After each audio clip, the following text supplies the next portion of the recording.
We have Matthew Boone. He's Managing Vice President at Gartner Research, and he is joining us from Mumbai. Good afternoon, Matthew. Welcome to NDTV Profit. We first want to try and understand from you, what is the sentiment as far as IT budgets are concerned? Do you think there is more pain left, or is the worst behind us, because they generally have got squeezed over the last year? Yep, good afternoon. Certainly, I think when we look at the sentiment from an IT spend point of view around the globe, I think we're certainly not out of the woods yet. We've just reduced our forecast for the year ahead fairly significantly from our original forecast in the middle of last year. We do expect to see significant growth in the Asia-Pacific region, significant growth in Latin America and Eastern Europe. However, when we look at Western Europe and we look at the US, then, for example, in Western Europe, we do expect IT spend to decline in 2009. For the US, we expect flat growth at best. But within this part of the world, in India, China, and the wider Asia-Pacific region, we do still expect to see fairly healthy growth rates, albeit lower than we expected probably in the middle of last year. Right. What does this mean for leading Indian IT companies, especially after the Satyam fiasco? Now a lot of talk about corporate governance as well. Will this impact IT companies getting further businesses, or will they actually benefit if some of the contracts from Satyam move to them? Well, obviously, I mean, if people do choose to move their business elsewhere, then that's going to provide benefits to other organisations.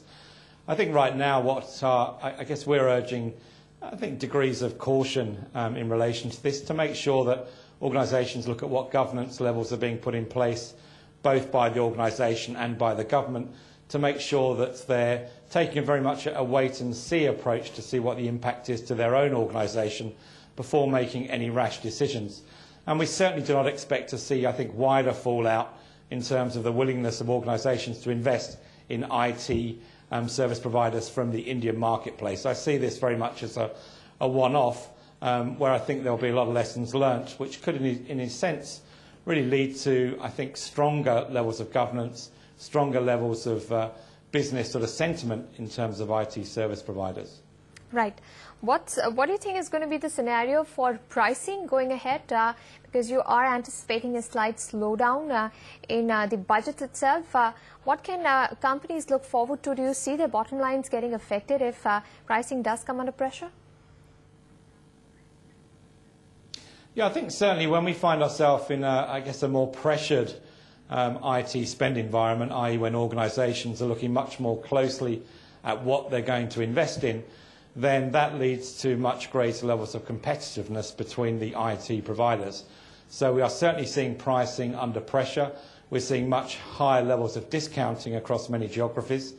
However, some of that discounting is being offset by fairly significant shifts in exchange rates in countries, such as Australia, such as Korea, where we've seen major shifts in exchange rates to the US.